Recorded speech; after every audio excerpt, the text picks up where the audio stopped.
നമസ്കാരം. Learn with സുനീഷിലേക്ക് എല്ലാവർക്കും സ്വാഗതം.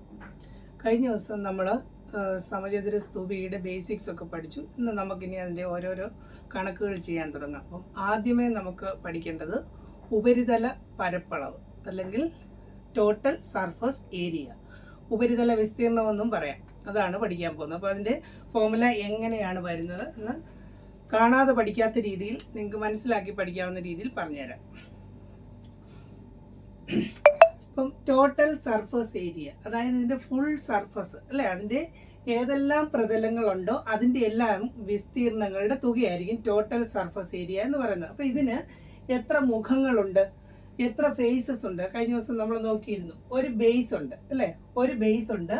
ഈ സൈഡിൽ 4 ത്രികോണങ്ങളും ഉണ്ട്. അപ്പം മൊത്തം 5 ഫേസസ് ഉണ്ട്. അതിനകത്ത് ഒന്ന് ബേസാണ്, സമചതുരമാണ്. പിന്നെ 4 സൈഡുകളിലായിട്ട് 4 ഐസോസെലസ് ട്രയാങ്കിളും ഉണ്ട്. അപ്പം നമുക്ക് അതിൻ്റെ എല്ലാം വിസ്തീർണം കാണുന്നത് നിങ്ങൾ നേരത്തെ അല്ലെങ്കിൽ പരപ്പളവ് കാണുന്നത് ചെറിയ ക്ലാസ്സിൽ പഠിച്ചിട്ടുണ്ട്. നമുക്ക് ഓരോന്നോരോന്ന് നോക്കാം. അപ്പം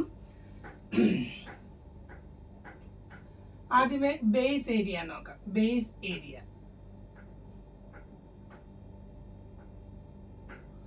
പാദ പരപ്പളവ്.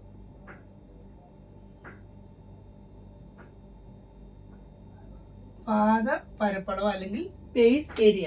ബേസ് എന്താണ്? ഇതിന്റെ ഷേപ്പ്, ഇതിന്റെ ബേസ് അല്ലെങ്കിൽ പാദത്തിന്റെ ആകൃതി എന്താണ്? സമചതുരമാണ് അല്ലെ. അത് വളരെ ചെറിയ ക്ലാസ്സിലെ പഠിച്ചിട്ടുണ്ട്. സമചതുരത്തിന്റെ വിസ്തീർണം അല്ലെങ്കിൽ പരപ്പളവ് എന്ന് പറയുമ്പോൾ A² ആണ്. അതായത് ഒരു വശം A ആണ്, അതിന് 4 വശങ്ങളും തുല്യമാണ്. അപ്പം നമ്മൾ സമചതുരത്തിന്റെ വിസ്തീർണം നേരത്തെ പഠിച്ചിട്ടുണ്ട് A². അപ്പം ബേസ് ഏരിയ കാണുന്നുള്ള വാക്യമാണ് A² എന്നാണ്. അതായത് ഇതിന്റെ ഒരു സൈഡ് A ആണ്. അപ്പം A × A, വശം × വശം, അങ്ങനെയാണ് അതിന്റെ വാക്യം. അതുകൊണ്ട് A² എന്നാണ് ബേസ് ഏരിയ അല്ലെങ്കിൽ പാദ പരപ്പളവ്. ഇനി അടുത്തത് ഇതിന്റെ പാർശ്വമുഖങ്ങൾ ലാറ്ററൽ സർഫസ് ഏരിയ എന്ന് പറയും. അപ്പം ലാറ്ററൽ സർഫസ് 4 എണ്ണം ഉണ്ട് അല്ലേ. 4 ഐസോസെലസ് ട്രയാങ്കിളുകളാണ്. അപ്പം നിങ്ങൾ ചെറിയ ക്ലാസ്സിൽ പഠിച്ചിട്ടുണ്ട് ഒരു ത്രികോണത്തിന്റെ വിസ്തീർണം എന്ന് പറഞ്ഞാൽ എന്താണ്? ഹാഫ് BH ആണ് അതിന്റെ വാക്യം പഠിച്ചിട്ടുള്ളത് അല്ലേ, ഹാഫ് BH. അപ്പം ഹാഫ് BHനകത്ത് B എന്നതുകൊണ്ട് എന്താണ് ഉദ്ദേശിക്കുന്നത്? ഇതാണ് B, അതായത് അതിന്റെ ബേസ്. H എന്ന് പറഞ്ഞാൽ ഈ ഹൈറ്റ് ആണ് H അല്ലേ, ഇതാണ് H. അപ്പം ഹാഫ് BH എന്നാണ് അതിന്റെ വാക്യം വരുന്നത്. അതിൽ B എന്ന് പറഞ്ഞാൽ ബേസ് ആണ്, ഹൈറ്റ് H ആണ്. പക്ഷെ ഇതിനകത്ത് വന്നപ്പോൾ അതേ നിയമമൊക്കെ തന്നെ, പക്ഷെ നമ്മൾ ഇതിന്റെയൊക്കെ പേരൊന്ന് മാറിയാണ് ഉപയോഗിക്കുന്നത്. സമചതുര സ്തൂപിക വന്നപ്പോൾ അല്ലെ, ബേസിന് നമ്മൾ കൊടുത്തിരിക്കുന്ന പേരെന്താണ്? A എന്നാണ്. അപ്പം ഈ B എന്നുള്ളിടത്ത് A എന്ന് വരും. അതുപോലെ തന്നെ ഈ ത്രികോണത്തിന്റെ ഉന്നതി ഇതാണ്, അതായത് ചെരിവ് ഉയരം എന്നാണ് നമ്മളിവിടെ പഠിച്ചിരിക്കുന്നത്, സ്ലാൻഡ് ഹൈറ്റ് അല്ലെ. അതിന് ഇവിടെ പറഞ്ഞിരിക്കുന്ന അക്ഷരം L ആണ്. അപ്പം ഇതേ രീതിയിൽ ആ അക്ഷരങ്ങളൊന്ന് ചേഞ്ച് ആകുമെന്നേ ഉള്ളൂ. ഹാഫ് BH എന്നുള്ളതിന് പകരം ഹാഫ് × ബിക്ക് പകരം A അല്ലേ, HL, അത് തന്നെ ഒരു ഹാഫ് AL എന്നാണ് വരുന്നത്. മനസ്സിലായോ? അപ്പം പാർശ്വമുഖം ഐസോസെലസ് ട്രയാങ്കിൾ ആണ്. നോർമലി ട്രയാങ്കിളിന്റെ വിസ്തീർണം കാണുന്ന ഹാഫ് BH ആണ്. ഇവിടെ നമ്മൾ H ഒന്ന്, കാരണം H 2 ആയിട്ട് എടുക്കാൻ പറ്റത്തില്ല. ഓൾറെഡി സമചതുര സ്തൂപികയ്ക്ക് ഒരു ഹൈറ്റ് ഉണ്ട്. അതുപോലെ തന്നെ ഇത് ചെരിഞ്ഞാണ് ഇരിക്കുന്നത്. അതുകൊണ്ട് തന്നെ നമ്മൾ ഇതിനെ ചരിവ് ഉയരം അല്ലെങ്കിൽ സ്ലാൻഡ് ഹൈറ്റ് എന്നാണ് ഈ ത്രികോണത്തിന്റെ ഇത് പറയുന്നത്. അതുകൊണ്ട് തന്നെ ഈ H എന്നുള്ളിടത്ത് L വന്നു. അതുപോലെ തന്നെ B ബേസ് ആണ്. ബേസിന് നമ്മൾ ഇതിന് രണ്ടിനും കോമൺ അല്ലേ ഈ ബേസ്, അതുകൊണ്ട് തന്നെ നമ്മൾ A എന്നാണ് കൊടുത്തത് അല്ലേ. അപ്പൊ അതുകൊണ്ട് തന്നെ ഹാഫ് BH എന്നുള്ളതിന് പകരം ഹാഫ് AL എന്നാവും. അത് ഒരു ത്രികോണത്തിന്റെയാണ്. അങ്ങനത്തെ എത്ര എണ്ണം ഉണ്ട്? 4 എണ്ണം ഇല്ലേ.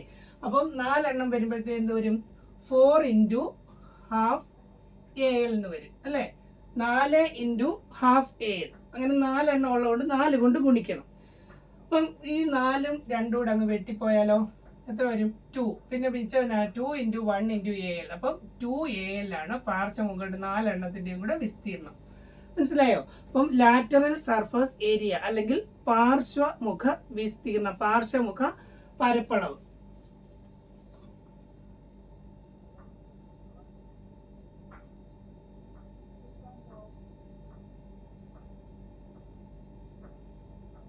പാർശ്വമുഖ പരപ്പളവ് അല്ലെങ്കിൽ ലാറ്ററൽ സർഫസ് ഏരിയ.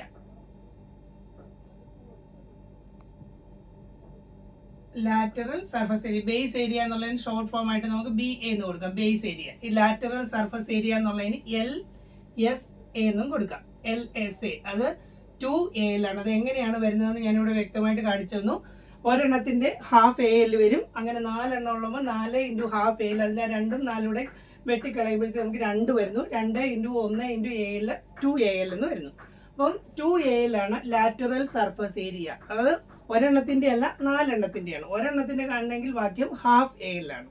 ഇനി ഉപരിതല വിസ്തീർണം എന്ന് പറഞ്ഞാൽ ഇതെല്ലാം കൂടെ കൂട്ടുന്നതാണ്. അതായത് 5 സർഫസ് ഉണ്ട്, ഒരു ബേസും 4 പാർശ്വമുഖങ്ങളും. അതിൽ ബേസിന്റെ എത്രയാണ്? A² ആണ്. പാർശ്വമുഖത്തിന്റെ 2AL ആണ്. അപ്പോൾ ഉപരിതല വിസ്തീർണം അല്ലെങ്കിൽ ഉപരിതല പരപ്പളവ് കാണുന്ന ടോട്ടൽ സർഫസ് ഏരിയ കാണുന്നതിന് ഇത് തമ്മിൽ കൂട്ടിയാൽ മതി. അപ്പം ടോട്ടൽ സർഫസ് ഏരിയ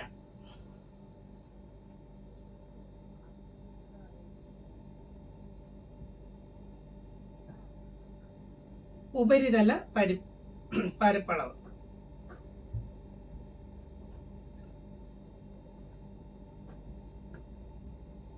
എന്തായിരിക്കും വാക്യം? ബേസ് ഏരിയയുടെ വാക്യം A² ആണ്. A² plus lateral surface area 2AL. അപ്പൊ A² പ്ലസ് 2AL ഇതാണ് ഉപരിതല പരപ്പളവ് അല്ലെങ്കിൽ ടോട്ടൽ സർഫസ് ഏരിയ കാണാനുള്ള വാക്യം. ഇതുപോലെ മനസ്സിലാക്കി പഠിച്ചാൽ നിങ്ങൾക്ക് മറക്കത്തില്ല. ബേസ് സമചതുരമാണ്. സമചതുരത്തിന്റെ വിസ്തീർണം A², വശം ഇൻറ്റു വശം. ഒരു വശം A ആയതുകൊണ്ട് A × A² എന്ന് വരുന്നു. ഇനി പാർശ്വമുഖം നമുക്ക് ഐസോസെലസ് ട്രയാങ്കിൾ ആണ്. ത്രികോണത്തിന്റെ വിസ്തീർണം കാണുന്ന ഹാഫ് BH എന്നുള്ള വാക്യമാണ്. ഇവിടെ നമ്മൾ ഈ സമചതുര സ്തൂപി വന്നപ്പോൾ അതേ നിയമമൊക്കെ തന്നെ അക്ഷരങ്ങളൊന്ന് മാറ്റി ഹൈറ്റ് Bക്ക് വരെ നമ്മൾ L എന്നാണ് ഇതിനകത്ത് ഉപയോഗിക്കുന്നത്. ഇതാണ് L അല്ലെ, ഇത് E, ഇത് H. അപ്പൊ ഇവിടെ നമ്മൾ L ആണിത്. അപ്പം B ബേസ് ആണ്. ബേസിനും നമ്മൾ ഇവിടെ A എന്നാണ് ഉപയോഗിക്കുന്നത്. അപ്പൊ ഹാഫ് ഇൻറ്റു Bക്ക് പകരം A വന്നു, Hന് പകരം L വന്നു. ഹാഫ് AL ആണ് ഒരു പാർശ്വമുഖത്തിന്റെ വിസ്തീർണം. അങ്ങനത്തെ സെയിം ആയിട്ടുള്ള 4 എണ്ണം ഉണ്ട്. അപ്പൊ 4 എണ്ണത്തിന് കണ്ട 4 × ഹാഫ് AL, അത് ക്യാൻസൽ ചെയ്ത് വരുമ്പോൾ 2AL എന്ന് വരുന്നു. അപ്പൊ 5 മുഖങ്ങളും ആയല്ലോ. ഇതെല്ലാം കൂടെ കൂട്ടിയാൽ മതി ടോട്ടൽ സർഫസ് ഏരിയ അല്ലെങ്കിൽ ഉപരിതല വിസ്തീർണം കാണുന്നതിന്. അപ്പം ഉപരിതല പരപ്പളവ് എന്ന് പറഞ്ഞാൽ വിസ്തീർണം തന്നെയാണ്. ഉപരിതല പരപ്പളവ് അല്ലെങ്കിൽ total surface area = A² plus 2AL. ഇത്രേ ഉള്ളൂ. ഇതിങ്ങനെ മനസ്സിലാക്കി പഠിച്ചു കഴിഞ്ഞാൽ നിങ്ങൾ മറക്കത്തില്ല. ഇനി നമുക്ക് ഇതിന്റെ കണക്കുകൾ ഓരോന്ന് ചെയ്തു തുടങ്ങാം. പ്രോബ്ലം ചെയ്യാം. ഇത് നിങ്ങളുടെ പുസ്തകത്തിലെ ക്വസ്റ്റ്യൻ ആണ്. പേജ് നമ്പർ 191, 191 ക്വസ്റ്റ്യൻ നമ്പർ 1 ആണിത്. അത് 2 മീഡിയം, മലയാളം മീഡിയം ആണെങ്കിൽ അവരുടെ ടെക്സ്റ്റ് ബുക്കിലെ ക്വസ്റ്റ്യൻ ഉണ്ട്. 191 ഇംഗ്ലീഷ് മീഡിയം ആണ്, അതിലും ഉണ്ട്. ഓക്കെ, അപ്പം പേജ് 191 ക്വസ്റ്റ്യൻ നമ്പർ 1. നമുക്ക് ക്വസ്റ്റ്യൻ എന്ന് നോക്കാം. A square of side 5 centimetre. ഒരു സ്ക്വയർ ഉണ്ട്, അതിന്റെ സൈഡ് 5 സെന്റിമീറ്റർ ആണ്. അതായത് ഒരു സമചതുരം, അതിന്റെ സൈഡ് ഏതെങ്കിലും ഒരു വശം തന്നാൽ എല്ലാ വശം ഈക്വൽ ആണല്ലോ, 5 സെന്റിമീറ്റർ ആണ്. And 4 isosceles triangle, 4 isosceles triangle ഉണ്ട്. അതിന്റെ അളവ് എങ്ങനെയാണ്? Of base 5 centimetre and height 8 centimetre. അതിൽ ബേസ് 5 സെന്റിമീറ്ററും ഹൈറ്റ് 8 സെന്റിമീറ്റർ ആണ്. Are to be put together, അതെല്ലാം കൂടെ ഒന്നിച്ച് ചേർത്ത് വെച്ചിരിക്കുന്നു. എന്തിനാ? To make a square pyramid. അതെല്ലാം കൂടെ ചേർത്ത് വെച്ച് ഒരു സ്ക്വയർ പിരമിഡ് ഉണ്ടാക്കിയിരിക്കുന്നു അല്ലേ. അപ്പൊ നമുക്ക് ഒരു സ്ക്വയർ പിരമിഡ് ഉണ്ടാക്കുന്നതിന് ഒരു ബേസ് സമചതുരവും 4 ഐസോസെലസ് ട്രയാങ്കിളും വേണം. അതിന്റെ എല്ലാം സൈസ് ഡയറക്റ്റ് ആയിട്ട് ഇവിടെ തന്നിരിക്കുകയാണ്. ബേസിന്റെ സമചതുരത്തിന്റെ സ്ക്വയറിന്റെ ബേസ് 5 സെന്റിമീറ്റർ ആണ്. പിന്നെ ഐസോസെലസ് ട്രയാങ്കിളിന്റെ ബേസ് 5 സെന്റിമീറ്ററും ഹൈറ്റ് 8 സെന്റിമീറ്ററും. ക്വസ്റ്റ്യൻ എന്താണ്? How many square centimetres of paper is needed? ഇത് ഉണ്ടാക്കുന്നതിന് to make a square pyramid how many square centimetres of paper is needed. അതായത് ഇങ്ങനെ ഒരു സ്ക്വയർ പിരമിഡ് ഉണ്ടാക്കുന്നതിന് എത്ര സെന്റിമീറ്റർ സ്ക്വയർ പേപ്പർ വേണം അല്ലേ. അത് മലയാളത്തിലാണെങ്കിൽ വശങ്ങൾക്കെല്ലാം 5 സെന്റിമീറ്റർ നീളമുള്ള ഒരു സമചതുരം, ഒരു വശം 5 സെന്റിമീറ്റർ, അതിൽ നിന്നും എതിർ മൂലയിലേക്കുള്ള ഉയരം 8 സെന്റിമീറ്ററും ആയ 4 സമപാർശ്വ ത്രികോണങ്ങൾ ചേർത്ത് വെച്ച് ഒരു സമചതുര സ്തൂപി ഉണ്ടാക്കണം. അതിന് എത്ര ചതുരശ്ര സെന്റിമീറ്റർ കടലാസ് വേണം? ഇതിനകത്ത് എല്ലാ കാര്യങ്ങളും ഡയറക്റ്റ് ആയിട്ട് തന്നേക്കുകയാണ്. നമുക്കൊരു സ്ക്വയർ ഉണ്ട്, അതിന്റെ സൈസ് തന്നിട്ടുണ്ട്, ഐസോസെലസ് ട്രയാങ്കിളിന്റെ സൈസും തന്നിട്ടുണ്ട്. നമുക്ക് ജസ്റ്റ് ചുമ്മാ ഒന്ന് വരയ്ക്കാം.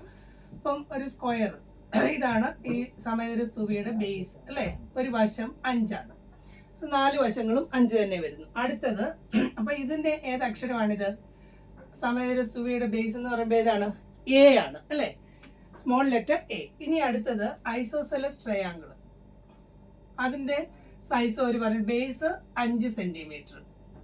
പിന്നെ അപ്പോൾ ഇത് തന്നിട്ടില്ലെങ്കിൽ പോലും ഇതിന്റെ ബേസ് ഒരു വശവും ഈ ബേസും ഒരേ സംഖ്യ ആയിരിക്കും നമ്മൾ പഠിച്ചു അല്ലേ.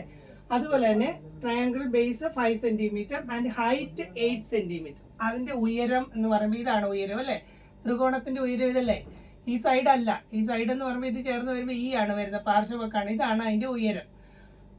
ഉയരത്തിന് ത്രികോണത്തിന്റെ ഉയരം ആകുമ്പോൾ ഏത് അക്ഷരമാണ്? എൽ ആണ് അല്ലേ, സ്മോൾ ലെറ്റർ എൽ. അത് എത്രയാണ്? 8 തന്നിരിക്കുന്നത്. അപ്പൊ അവിടെയും 2 കാര്യങ്ങളും തന്നിട്ടുണ്ട്. ഇനിയും ഇതിന്റെ ചോദ്യം എന്താണ്? ഇത് ഉണ്ടാക്കണമെങ്കിൽ എത്ര സ്ക്വയർ മീറ്റർ പേപ്പർ വേണം? അതായത് അതിന്റെ എല്ലാ വശങ്ങളും വേണമല്ലോ, എല്ലാ ഫേസസും ഉണ്ടാക്കണം അല്ലേ. അപ്പം ഇത് എന്താണ്? ഉപരിതല വിസ്തീർണം അല്ലെങ്കിൽ ഉപരിതല പരപ്പളവ് എന്ന് ഡയറക്റ്റ് പറഞ്ഞിട്ടില്ലെങ്കിലും നിങ്ങൾ മനസ്സിലാക്കുക, ഒരു പിരമിഡ് ഉണ്ടാക്കുന്നതിന് എത്ര പേപ്പർ വേണം, അല്ലെങ്കിൽ ഈ ഷേപ്പിലുള്ള ഒരു കൂടാരം ഉണ്ടാക്കുന്നതിന് എത്ര ക്യാൻവാസ് വേണം എന്നൊക്കെ ചോദിച്ചു കഴിഞ്ഞാൽ അത് വിസ്തീർണമാണ് കണ്ടത്, പരപ്പളവാണ് കണ്ടത്. ഇവിടെ ഇതുണ്ടാക്കണം, നിങ്ങൾ പേപ്പർ കൊണ്ട് ഇതുണ്ടാക്കണമെങ്കിൽ എത്ര പേപ്പർ വേണമെന്ന് ചോദിച്ചു കഴിഞ്ഞാൽ നമ്മൾ ചെയ്യേണ്ടത് ഉപരിതല പരപ്പളവ്, ടോട്ടൽ സർഫസ് ഏരിയ ആണ് ചെയ്യേണ്ടത്. അതിന് നമുക്ക് ആദ്യമേ അതിന്റെ വാക്യം എഴുതാം. ടോട്ടൽ സർഫസ് ഏരിയ, ഉപരിതല വിസ്തീർണം, ഉപരിതല പരപ്പളവ്. എന്താണ് വാക്യം? a square plus 2al, a square plus 2al. ഇതിനകത്ത് നിങ്ങൾ നോക്കി, ഇതിനകത്ത് ഏതൊക്കെ അക്ഷരങ്ങളാണ് നിങ്ങൾക്ക് വേണ്ടത്? എയും വേണം എല്ലും വേണം. ഈ 2 കാര്യം മതിയല്ലോ. അത് രണ്ടും ഇതിനകത്ത് ഡയറക്റ്റ് തന്നിട്ടുണ്ട്. എ ആണ് സമചതുരത്തിന്റെ ബേസും ത്രികോണത്തിന്റെ ബേസും 5, അത് രണ്ടുമാണ് എ എന്ന് ഉദ്ദേശിക്കുന്നത്. പിന്നെ എൽ എന്ന് പറഞ്ഞാൽ ഈ ത്രികോണത്തിന്റെ ഉയരം അല്ലെ, അതാണ് പറഞ്ഞിരിക്കുന്നത്. ത്രികോണത്തിന്റെ ബേസിൽ നിന്നും മൂലയിലേക്കുള്ള ഉയരം, അതാണ് സ്ലാന്റ് ഹൈറ്റ് അല്ലെങ്കിൽ ചരി ഉയരം എൽ എന്ന് പറയുന്നത്. 2 കാര്യങ്ങൾ നേരിട്ട് തന്നിട്ടുണ്ട്. നമുക്കിനി വെറുതെ വില കൊടുത്താൽ മാത്രം മതി. എ സ്ക്വയർ എന്നുള്ളിടത്ത് എ 5 ആണ്. എ സ്ക്വയർ എന്ന് പറയുമ്പോൾ 5 square plus 2al, 2 into A 5 into L 8 അല്ലേ. 5 സ്ക്വയർ പ്ലസ് 2 ഇൻറ്റു 5 ഇൻറ്റു 8 എന്ന് വരും. അപ്പോൾ ഇനി 5ന്റെ സ്ക്വയർ എത്രയാണ്? 25 പ്ലസ് 25 10 പായിട്ടിട്ട് 80. അപ്പം 25 പ്ലസ് 80 105. ഇത്രേ ഉള്ളൂ, കഴിഞ്ഞു, ആൻസർ കഴിഞ്ഞു. ഇത്രേ ഉള്ളൂ. ഉപരിതല വിസ്തീർണമാണ് ചോദിച്ചിരിക്കുന്നത്. A square plus 2al. ഇതിനകത്ത് വിസ്തീർണം ആകുമ്പോൾ നമ്മൾ ഇതിനകത്ത് അളവ് സെന്റിമീറ്ററിലാണ് തന്നിരിക്കുന്നത് കൊണ്ട് നമ്മൾ സെന്റിമീറ്റർ സ്ക്വയറിന് കൊടുക്കുന്നു. മീറ്ററിലാണെങ്കിൽ മീറ്റർ സ്ക്വയറിന് കൊടുക്കണം. അപ്പം TSA A square plus 2al. A എന്ന് പറയുന്ന 5 ആണ്. A square 5 square plus 2al. ഇതെല്ലാം ചെയ്തതിന് ശേഷമേ കൂട്ടാവുള്ളൂ. 2 ഇൻറ്റു എ 5 ആണ് ഇൻറ്റു എൽ 8, 2 ഇൻറ്റു 5 ഇൻറ്റു 8. അപ്പം നമ്മൾ ഇനി അതിന്റെ കാൽക്കുലേഷൻ ചെയ്യുന്നു. 5 സ്ക്വയർ 25 പ്ലസ് ഈ 5 10 പായിട്ടിട്ട് 80, 25 പ്ലസ് 80 105 സെന്റിമീറ്റർ സ്ക്വയർ. ഇത്രേ ഉള്ളൂ. ഇപ്പൊ ഇതുണ്ടാക്കുന്നതിന് എത്ര സ്ക്വയർ മീറ്റർ പേപ്പർ അല്ലെങ്കിൽ കടലാസ് വേണമെന്നുണ്ട്. അതിന്റെ ഉത്തരവാണ് നമുക്ക് ഈ പിരമിഡ് ഉണ്ടാക്കണമെങ്കിൽ 105 സ്ക്വയർ മീറ്റർ പേപ്പർ ആവശ്യമാണ്. നമുക്കിനി അടുത്ത ക്വസ്റ്റ്യൻ ചെയ്ത് നോക്കാം. ക്വസ്റ്റ്യൻ നിങ്ങളുടെ പുസ്തകത്തിലെ പേജ് നമ്പർ 191, ക്വസ്റ്റ്യൻ നമ്പർ 2. ഇത് അഥവാ ഈ ക്വസ്റ്റ്യൻ ക്ലിയർ ആവുന്നതിന് നിങ്ങൾക്ക് പുസ്തകത്തിൽ ഇതേ രീതിയിൽ തന്നെ ക്വസ്റ്റ്യൻ ഉണ്ട്. A toy is in the shape of a square pyramid of base edge 16 cm and slant height 10 cm. What is the total cost of painting such 500 toys at 80 rupees per square meter? ഇതിനകത്ത് ഒന്നും എന്താണെന്നുള്ള, അതായത് നമ്മുടെ രീതിയിൽ പാർശ്വതല വിസ്തീർണമെന്നോ ഉപരിതല വിസ്തീർണമെന്നോ അങ്ങനെയൊന്നും പറഞ്ഞിട്ടില്ല. എന്താണ് question? A toy is in the shape of A square pyramid. ഒരു ടോയ്, ഒരു കളിപ്പാട്ടം, അതിന് സ്ക്വയർ പിരമിഡിന്റെ ഷേപ്പാണ്. അതിന്റെ അളവ് തന്നിരിക്കുന്നത് ബേസ് എഡ്ജ് എന്ന് പറയുമ്പോൾ എ ആണ് അല്ലെ. Base edge 16 centimetre and slant height 10 centimetre. Slant height ചരിവ് ഉയരം എൽ ആണ്, അത് 10 സെന്റിമീറ്റർ ആണ്. 2 അളവും നേരെ തന്നിരിക്കുകയാണ്. ഒരു സമചതുര സ്തൂപിക ആകൃതിയുള്ള ഒരു കളിപ്പാട്ടം, അതിന്റെ ബേസ് എഡ്ജ് അതായത് എ, ഒരു സമചതുരത്തിന്റെ ഒരു വശം, അത് 16 സെന്റിമീറ്ററും അതിന്റെ ചരിവ് ഉയരം 10 സെന്റിമീറ്ററുമാണ്. What is the total cost of painting such 500 toys? Question എന്താണ്? ഇങ്ങനത്തെ what is the total cost of painting such 500 toys. നമുക്ക് അങ്ങനത്തെ 500 ടോയ്സ് ഉണ്ട്. 500 ടോയ്സ് പെയിന്റ് ചെയ്യണം. ടോയ്സ് ഉണ്ട് നമ്മുടെ കയ്യിൽ, അതിന് പെയിന്റ് ചെയ്യണം. അതിന് എങ്ങനെയാണ്? At 80 rupees per square metre. ഒരു സ്ക്വയർ മീറ്ററിന് 80 രൂപ നിരക്കിലാണ് പെയിന്റിന്റെ ചെലവ് അല്ലേ. അപ്പം ചോദിച്ചിരിക്കുന്നത് അങ്ങനത്തെ 500 ടോയ് പെയിന്റ് ചെയ്യണം. അത് സ്ക്വയർ മീറ്ററിനെന്നാണ് പറഞ്ഞത്. അതൊരു മെയിൻ പോയിന്റ് ആണ്, നിങ്ങൾ അത് ശ്രദ്ധിക്കണം. കാരണം ഇവിടെ ഒക്കെ തന്നിരിക്കുന്ന എല്ലാം സെന്റിമീറ്റർ ആണ് അല്ലേ. ഇത് 16 സെന്റിമീറ്റർ, ഇത് 10 സെന്റിമീറ്റർ. പക്ഷെ ക്വസ്റ്റിനകത്ത് ഇവിടെ കണ്ടോ, ഇത് ചോദിച്ചിരിക്കുന്ന സ്ക്വയർ മീറ്റർ എന്നാണ്. അതായത് ഒരു സ്ക്വയർ മീറ്ററിന് 80 രൂപ നിരക്കിൽ 500 ടോയ്സ് പെയിന്റ് ചെയ്യണമെങ്കിൽ എത്ര രൂപയാണ് ചെലവാകുന്നതെന്നാണ് ചോദ്യം. മലയാളത്തിലാണെങ്കിൽ സമചതുര സ്തൂപിക ആകൃതിയുള്ള ഒരു കളിപ്പാട്ടത്തിന്റെ പാദവക്ക് 16, ചരിവുയരം 10 സെന്റിമീറ്റർ. അതായത് പാദവക്ക് 16 സെന്റിമീറ്ററും ചരിവുയരം 10 സെന്റിമീറ്ററും ആണ്. ഇത്തരം 500 കളിപ്പാട്ടങ്ങൾ ചായം പൂശുന്നതിന് ചതുരശ്ര മീറ്ററിന് 80 രൂപ നിരക്കിൽ എത്ര രൂപ ചെലവാകും? അതാണ് ചോദ്യം. അപ്പം നമുക്കറിയാം ഉപരിതലം എല്ലാം പെയിന്റ് ചെയ്യണം അല്ലെ. അതിന്റെ എല്ലാ ഫേസുകളും പെയിന്റ് ചെയ്യണം. സമചതുര സ്തൂപികാകൃതിയിൽ അതിന്റെ ബേസ് പെയിന്റ് ചെയ്യണം, 4 സൈഡ് വശങ്ങളും, അങ്ങനെ 5 വശങ്ങൾ, 5 ഫേസുകളും പെയിന്റ് ചെയ്യണം. അതായത് നമ്മുടെ 5 വശങ്ങളുടെയും വിസ്തീർണമാണ് ആവശ്യമുള്ളത്. അപ്പം ടോട്ടൽ സർഫസ് ഏരിയ തന്നെയാണ് കാണേണ്ടത്. അതിനുശേഷം ഇത് ഒരു ചതുരശ്ര മീറ്ററിന് 80 രൂപ നിരക്കിൽ എത്ര ചെലവാകുമെന്നാണ് ചോദിച്ചിരിക്കുന്നത്. അപ്പം നമുക്ക് ആദ്യമേ എന്താണ് ഉപരിതല വിസ്തീർണം, ഉപരിതല പരപ്പളവ് കാണാം. ടോട്ടൽ സർഫസ് ഏരിയ കാണണം. അത് നമുക്ക് ആദ്യമേ നോക്കാം. ടോട്ടൽ സർഫസ് ഏരിയ TSA എന്താണ് വാക്യം? എപ്പോഴും വാക്യം എഴുതുക A² + 2AL. A² + 2AL ആണ് വാക്യം. അതിനകത്ത് A എന്താണ് ഉദ്ദേശിക്കുന്നത്? ബേസ് എഡ്ജ് അല്ലെങ്കിൽ പാദവക്ക് നേരെ തന്നിരിക്കുകയാണ്. Base edge 16 centimetre. A തന്നിട്ടുണ്ട്, 16. പിന്നെ എന്താണ് സ്ലാൻ ഹൈറ്റ്, അതായത് L ആണ്. നമുക്ക് ഈ 2 അക്ഷരങ്ങൾ മതിയല്ലോ ഇത് കാണാനായിട്ട്. സ്ലാൻ ഹൈറ്റും എയും മതി. അപ്പോൾ A 16, സ്ലാൻ ഹൈറ്റ് 10 എന്ന് തന്നിരിക്കുന്നു. അപ്പോൾ നമുക്കിനി ആ വാക്യത്തിനകത്ത് വില ഇട്ട് കൊടുക്കുക. A² എന്നുള്ളത് 16 സ്ക്വയർ പ്ലസ് 2AL എന്ന് പറഞ്ഞാൽ 2 × AL × L. അപ്പം 2 × A എത്രയാണ്? 16 × L 10 അല്ലേ.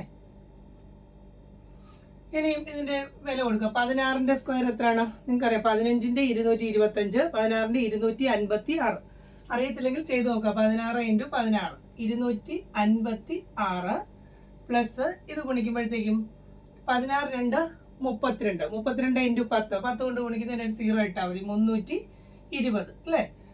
16 2 32, 10 കൊണ്ട് ഗുണിക്കുന്നതിന് 0 ആയി 320 വരും. അപ്പൊ 256 പ്ലസ് 320 വരുമ്പോൾ 576 സെന്റിമീറ്റർ സ്ക്വയർ എന്ന് വരും. മനസ്സിലായോ? ഇത്ര വരെ സിമ്പിൾ ആണ്. ഇനിയുള്ള കാര്യങ്ങളാണ് ശ്രദ്ധിച്ച് ചെയ്യേണ്ടത്. ഇത് ടോട്ടൽ സർഫസ് ഏരിയ നമ്മൾ കണ്ടു. A² + 2AL ഇട്ട് ചെയ്തപ്പോഴത്തെ 576 സെന്റിമീറ്റർ സ്ക്വയർ എന്ന് വന്നു. ചോദ്യം എങ്ങനെയാണ്? ഒരു സ്ക്വയർ മീറ്ററിന് 80 രൂപ. അപ്പൊ നമ്മൾ ഇതിനെ ഇത് സെന്റിമീറ്റർ സ്ക്വയർ ആണ്. നമ്മൾ ഇനി അതിനെ എന്താക്കണം? മീറ്റർ സ്ക്വയർ ആക്കണം അല്ലേ.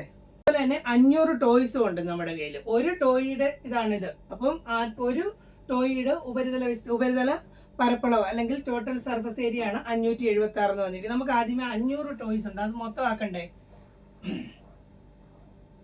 Total surface area of 500 toys. എന്ത് ചെയ്താൽ മതി? ഒരു പേനയുടെ വില തന്നിട്ട് 10 പേനയുടെ വില കാണാൻ പറയുന്ന പോലെയാണ്. 576 ആണ് ഒരെണ്ണം അല്ലെ. അങ്ങനെ 500 എണ്ണം ഉണ്ടെങ്കിൽ ഇത് ഗുണിച്ചാൽ പോരെ. 500 × 576 എന്ന് വരും. അതായത് ടോട്ടൽ സർഫസ് ഏരിയ ഒരെണ്ണത്തിന്റെ 576 ആണ്. നമുക്ക് എത്ര കളിപ്പാട്ടം ഉണ്ട്? 500 കളിപ്പാട്ടം ഉണ്ട്. 500 ടോയ്സ് ഉണ്ട്. അപ്പം 500 × 576. ഇതിപ്പോ ഇങ്ങനെ കിടന്നോട്ടെ, കാരണം ഇതൊക്കെ ഗുണിക്കേണ്ട ആവശ്യമില്ല ഇപ്പൊ. ഇനിയും നമുക്ക് എന്താ ചെയ്യേണ്ടത്? നമ്മൾ ടോട്ടൽ സർഫസ് ഏരിയ കണ്ടു.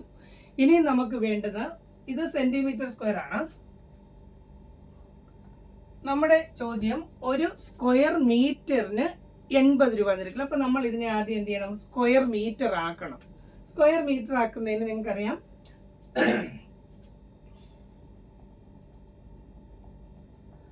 ഒരു മീറ്റർ ആണ് എത്രയാണ്? 100 സെന്റിമീറ്റർ ആണ് അല്ലെ. ഒരു മീറ്റർ എന്ന് പറഞ്ഞാൽ 100 സെന്റിമീറ്റർ ആണ്. നമുക്കറിയേണ്ട ഒരു സ്ക്വയർ മീറ്റർ അപ്പൊ എത്ര സെന്റിമീറ്റർ ആണെന്ന് നോക്കണം. ഒരു സ്ക്വയർ മീറ്റർ, ഒരു മീറ്ററിനെ സ്ക്വയർ മീറ്റർ ആവണം എങ്ങനെയാണ്? അപ്പം 1 മീറ്റർ × 1 മീറ്റർ അല്ലേ ഒരു സ്ക്വയർ മീറ്റർ എന്ന് പറഞ്ഞാൽ. 1 × 1 1 m സ്ക്വയർ അല്ലേ, ഒരു സ്ക്വയർ മീറ്റർ. അപ്പം നമ്മൾ ഇവിടെയും എന്ത് ചെയ്യണം, അതിൻ്റെ സ്ക്വയർ കണ്ടാൽ മതി. 100 centimetre into 100 centimetre, 100 × 100 10,000 centimetre into centimetre centimetre square എന്ന് വരും. അപ്പോൾ 10,000 സെൻറ്റിമീറ്റർ സ്ക്വയർ ആണ് വരുന്നത്. അതായത് അല്ലെങ്കിൽ നിങ്ങൾക്ക് അറിയാം, ഒരു സ്ക്വയർ മീറ്റർ എന്ന് പറഞ്ഞാൽ 10,000 സെൻറ്റിമീറ്റർ സ്ക്വയർ ആണ്.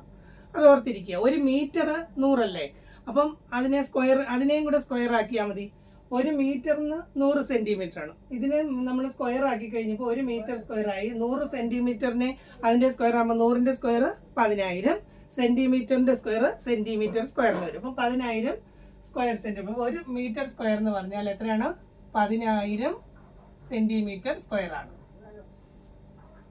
ഇത്രേ ഉള്ളൂ. അപ്പൊ ഇവിടെ നമ്മൾ സെന്റിമീറ്റർ സ്ക്വയറിനെ മീറ്ററിലേക്ക് കൊണ്ടുവരണം അല്ലേ, സെന്റിമീറ്ററിനെ മീറ്റർ ആക്കുകയാണ്. ഇത് നേരെ തിരിച്ചാണ്. ഒരു മീറ്ററിനെ സെന്റിമീറ്ററിലേക്ക് ആകുമ്പോഴാണ് നമ്മൾ 10,000 എന്ന് കിട്ടിയത്. അപ്പം നമ്മൾ തിരിച്ച് സെന്റിമീറ്ററിനെ മീറ്ററിലേക്ക് ആക്കണം. ഇവിടെ സെന്റിമീറ്റർ ആണ് കിടക്കുന്നത്, സെന്റിമീറ്റർ സ്ക്വയർ ആണ്. അതിനെ മീറ്ററിലേക്ക് ആക്കുമ്പോൾ നമ്മൾ 10,000 കൊണ്ട് ഹരിക്കുകയാണ് ചെയ്യുന്നത്.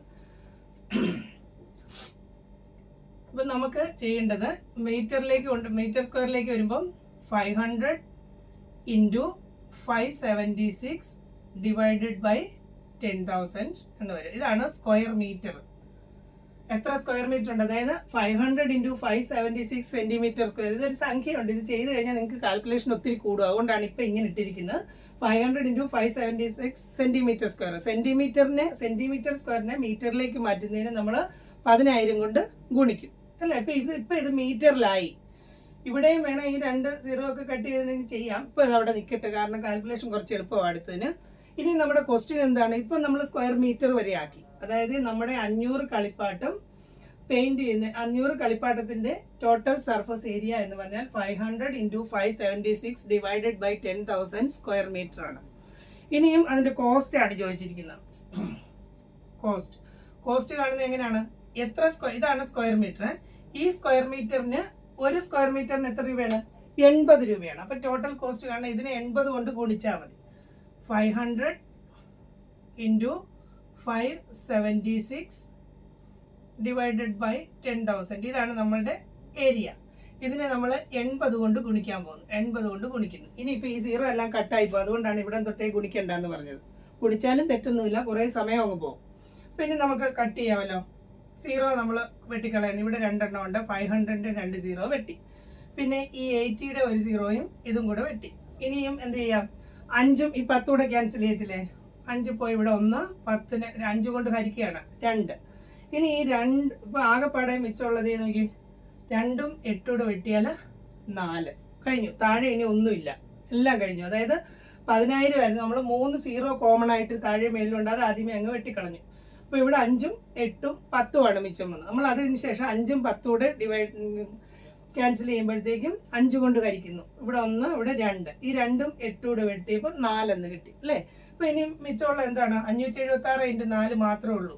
576 × 4. അത് ഗുണിച്ചങ്ങ് എഴുതിയാൽ മതി.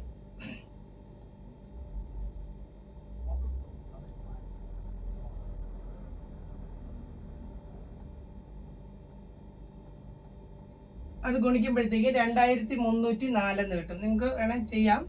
576 × 4 64 24 ശിഷ്ടം 2 74 28 2 30 ശിഷ്ടം 3 14 23 23 2304.